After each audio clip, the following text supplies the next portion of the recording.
ሚስት ናቸው እንዴ? ምን? ዳጣና ናታን? አዎ ዳጣና ናታን ባልና ሚስት ናቸው። አይደለም እኛም ኳሱ ሊቀሙ እየተመካከሩ እኮ ነው። ኧረ እባክሽ ባልና ሚስት ሆነው ነው እንጂ ዝም ብለው አይቀሙ። እሺ እንደውም እማዬን ሂጂ ጥቂያት እመጣለሁ። እንደው ምን ብለሽ? ናታንና ዳጣ ባልና ሚስት ናቸው ወይ ጥግ ላይ ተቀምጠዋል ብዬ ጥቃታለሁ። ለዲኔ ማስመርመሪያ ብር ልሰጥ ይፈልጋሉ። እዚህ ቤት ውስጥ መቅሰፍት እንዳትወርጅብኝ እንዴ! ምን አለበት አስሩ ነገር ባታስቢ። በቃሽ አቁሚ። ምን ይከተልሻል? ምን ሆነሽ ነው? የሚፈልግሽ ነው የኔ ቆንጆ። ሰላም ውዴ ቻናል ቤተሰቦች እንዴት ናችሁልኝ? ሰላም በያላችሁበት የዓለም ዳርቻ ይድረሳችሁ። እግዚአብሔር ይመስገን እኔ ጋር ሁሉ ነገር ሰላም ነው። እንዴት ናችሁልኝ ቤተሰቦቼ? ምስጋና የከፍ ያለ ነው። ሁሌም ወዳችሁ ፈቅዳችሁ ለምትከታተሉኝ እንዲሁም ሰብስክራይብ ላይክ ስለምታደርጉልኝ ቴንኪዩ እያልኩኝ ዛሬም እንደተለመደው በአዲስ ቪዲዮ ከች ብለናል። ላይክ ማድረጋችሁን አትርሱ። ሰብስክራይብ አድርጋችሁ ደግሞ እስከ መጨረሻ በማየት ሀሳባችሁን ሲላችሁን አስቀምጡልኝ ውዶችዬ። እንግዲህ ዛሬም እንደተለመደው በአዲስ ቪዲዮ ወጥተናል። ዛሬ እንግዲህ የዳጣ ክፍል 64 ዱብ ብለናል ማለት ነው ቤተሰቦቼ። እንግዲህ በዛሬው እንዳያችሁት ወይዘሮ ሰላም ዛሬ ሰላምዬ ቤቢ ሻወር ነበር። ቤቢ ሻወር አይባልም እንትን ነው ቤቢ ሻወር የፈረንጆች ነው ጋይስ፣ እኛን አይመለከትም። እኛ ኢትዮጵያውያን ባህላችን አይደለም ወጋችን ማለት ነው። እነዚህ ፈረንጆች ናቸው የሰይጣናዊ 666 እንትን አምጥተው ቤቢ ሻወር ብለው ሆዳቸውን ብርጥጥ አድርገው ማለት ነው ልብሳቸውን አውጥተው ራቁታቸውን እንደዚህ እንትን የሚያደርጉት እነሱ ናቸው እንጂ ይሄ የኛ ኢትዮጵያውያኖች አይደለም ማለት ነው።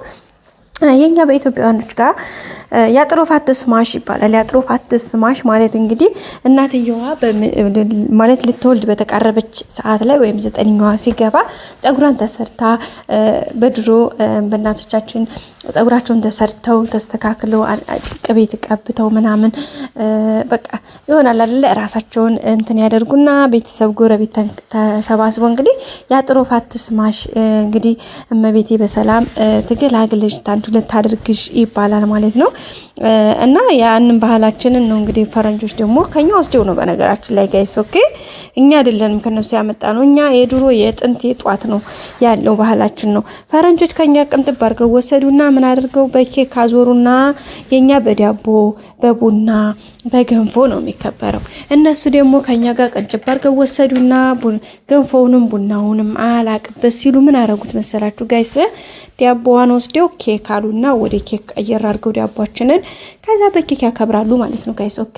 እና በዛ ምክንያት ዛሬ እንግዲህ ሰላምዬ ተከብሮላታል። ያውን ልጆቹ ዳጣ ናታንና እንግዲህ ሌሎቻቸው ኬክ ገዝተው ነበረ ቤቢ ሻወር ብለው የጠበቁት። ግን ወይዘሮ ማርታ ነው ይሄ ባህላችን አይደለም ወጋችን አይደለም፣ ይሄ አሁን የመጣ ትውልድ የፈረንጅ ናፋቂ ሆኖ ነው እንጂ የኛ ይሄ አይደለም። ስለዚህ ለምን ነው እንደዚህ ያደርጋችሁት ብላ እንትን ብላችኋል ማለት ነው ቤተሰቦቻችን። ከዛም እንግዲህ በወጉ በባህሉ በሀገራችን በባህላችን ገንፏና ገንፍታ እንግዲህ ከሰሏን አቀጣጥላ የሚጠበቅባትን አድርጋ ቡናዋን አፍልታ ከሽከሽ አድርጋ ፏፈሽ አድርጋ ቡናዋን አፈላልታ እንግዲህ ሰላምዬን ፏፈሽ አድርገው ሰርፕራይዝ አድርገዋታል። ከዛም ቆንጆ ቆንጆ ፎቶዎችን ቤቢ ሻወር ፎቶ ተነስተዋል ማለት ነው። እና ብቻ ደስ የሚል ነበረ። ሰላምዬም እንግዲህ ደስ ብሏት ነበረ። ያው በደስታ ላይ ደግሞ አንዳንዴ ሰይጣን ያው እንግዲህ ለምቀኝነት አያርፍም እና ይነሳሳል አይደል ጋይስ? እና አብዬ ላይ እንግዲህ ተሳፍሮባት ያ ሰይጣኑ ላችኋለሁ ያ ሰይጣኑ ተሳፍሮባት ሰላምዬን እንግዲህ ሲሳፈጥ ነበር። ዛሬም ባክሽ ዛሬን እንኳን ተያት ዛሬን እንኳን ደስታዋን ትወጣበት ባክሽ ብላው እንግዲህ ማርታም እረፊ ባክሽ አብዬ ለረፊ ብላት ነበር ማለት ነው። እንግዲህ ለአባቷም ደውላ አባዬና ቶሎ እንጂ አመጣም እንዴ አንተ ባለህበት ነው ሰላም መጠየቅ የምፈልገው። ጉድ እኮ ነው። እሷን ቁጭ አድርጋ እኮ አባቷ ፊት እኮ አባቷን ለማሳፈር እኮ ነው የምትሮጥ ጋይስ። ግዙ እንዲው አርጎት እንኳን ቢሆን ማለት ነው። እንዴት ልጅ እንዴት እናትና አባቱን ገበና አደባባይ ለማውጣት ለመዝራት ይሄን ያክል እንትን ብሎ ይነሳል ጋይስ በስላሴ ስም። እና ብዬል እንግዲህ ያው በነገራችን ላይ በሷ አይፈረድም ብለዋ ላይ ያለው ሰይጣኑ ነው እንደዚህ ያደርጋት። እግዚአብሔር ልቦና ይስጥሽ ነው ሌላ ምን ይባላል? እና ውድ ቤተሰቦቻችን እንግዲህ በዛ ነበረ ተፍ ተፍ ስትል የነበረው ማለት ነው። በመጨረሻም እንግዲህ የሆነው ሆኖ ጥያቄውም ጠይቃት ነበረ። ሰላም እንግዲህ ባልሰማነው ጸጥ ያለቻት። በመጨረሻ እንግዲህ እሷ ብትተዋትም ሰላም አልመልስላት ብትልም እናቷን እንግዲህ እማዬ በቃ ሰላም ቢያለች አይደል ልጅ ሆነበት አልናገር ማለት አይደል ቆይ ምንድነው ምናምን ስትል እንግዲህ ወይዘሮ ማርታ እንግዲህ ሆስፒታል ስገባ የዛን ሰዓት እናገራለሁ እንጂ አሁን ሳልናገርም ብላ እምቢ ብላለች። ስለዚህ የመውለጇ ሰዓት እስከሚደርስ ድረስ ጠብቂ ብላት ነበርና እኔ እማዬ ግን ብዙ ነገር በአእምሮዬ እየመጣብኝ ነው። በቃ እኔ ብዙ ሀሳብ እያሰብኩኝ ነው።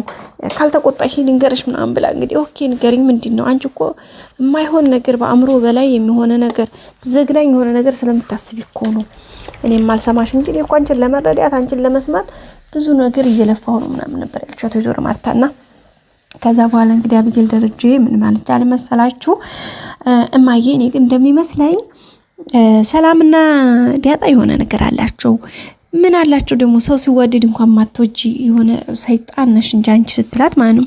አይ አይደለም እማዬ ሰላምና ዲያጣማ እናትና ልጅ ናቸው። ስለዚህ እኔ ዲኤንኤ ማስመረምርበት ብር አግዥኝ አለቻት ማለት ነው። አይገርምም? ጉድ እኮ ነው ጋይስ። ሩሩሩሩ እና እንደዛ ያለቻት ነበረ ወይዘሮ ማርታም እንግዲህ ኧረ አንቺ ልጅ ኧረ እንደው ዛሬ ስለየልሽ አይደል አበርሽ ያለቻት ነበረ ማለት ነው። እሷ ግን ወደ ኋላ አትልም። አሁንም ማስመርመሩ አይቀርም። እንደው የሰላም ልጅ አሁን ሲወለድ ደግሞ ከደረጀ ጋር ማስመርመሩ የማይቀር ነው። አብጌል በቃ እንዴ ካወራችሁ አብጌል አስበው በውስጧ መጥቶ ሀሳቡ ከመጣ አለቀ ጉዳዩ። እና እንግዲህ ተፍተፍ እያለች ነው። በቀጣይ በአዲስ ቪዲዮ ይዘን እንመጣለን ቤተሰቦቻችን። እንግዲህ ውሃም ደግሞ ይዛ የመጣችው ወሬ ያለ ናታንና ዲያጣ ባልና ሚስት ናቸው ወይ ብላ ማለት ነው።